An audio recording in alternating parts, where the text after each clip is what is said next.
और ये जो विकास आप देखते हैं 4 लेन हाईवे से लेके एयरपोर्ट से लेके काशी विश्वनाथ धाम का, देखिए क्या क्या पुनरुद्धार हुआ है और पुनर्जागरण जैसे किया गया। मैं कह सकता हूँ दिव्य और भव्य सोमनाथ धाम हो, दिव्य और भव्य केदारनाथ धाम हो, दिव्य और भव्य काशी विश्वनाथ धाम हो, या दिव्य और भव्य अयोध्या धाम का निर्माण अब राम मंदिर का हो रहा हो, ये लगातार ये सांस्कृतिक पुनर्जागरण पुनरुद्धार ये हमारी सरकार ने ही करने का काम किया है।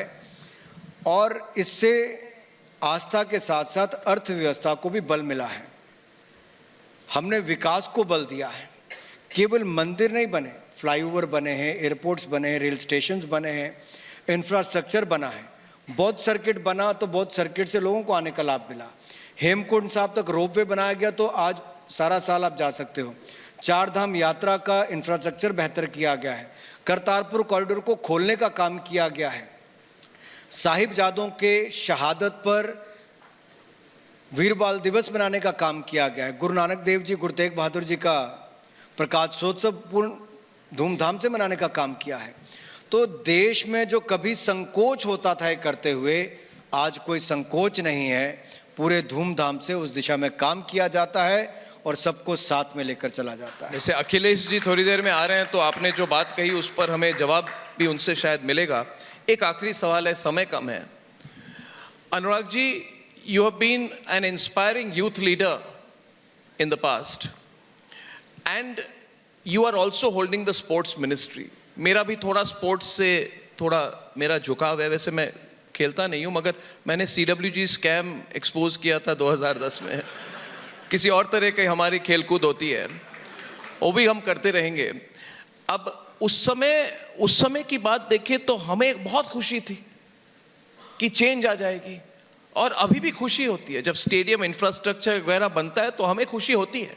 We feel good, we feel proud. मैं भी एक दिन I want to go to the Narendra Modi stadium and watch a cricket match और a tournament, hopefully possible, it will be a privilege. But थोड़ा खेद भी होता है जब मैं देखता हूँ कि जब रेसलर्स ये प्रोटेस्ट करने में, where they are forced to protest, आपको भी तो कहीं ना कहीं खटकता होगा कि देश के जिन्होंने those who have won the medals for this country, and you know how much the Prime Minister has done for sport in this country and to inspire sportspersons. I think no Prime Minister has done before this. बिल्कुल, no Prime Ministers. But why have you allowed it to happen, and why are these sports stars having to protest, and what will you do about it? देखिए, प्रधानमंत्री जी के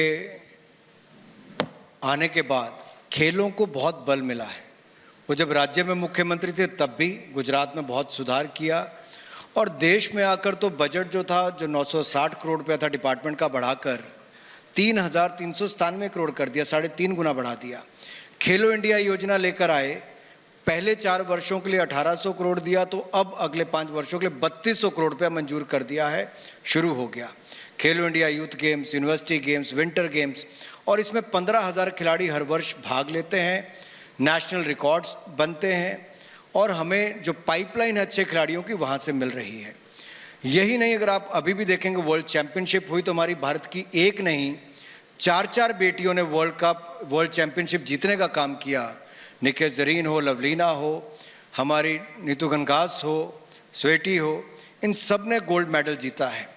यही नहीं, अन्य क्षेत्रों में भी हमारे खिलाड़ियों ने शानदार प्रदर्शन किया। जहाँ तक आपने रेसलर्स की बात कही, मैं अर्नब जी आपको याद करवाना चाहता हूँ, मैंने सारे कार्यक्रम कैंसिल करके मैं एक बार नहीं 12 घंटे इनके साथ स्वयं बैठा, इनकी बातें सुनी।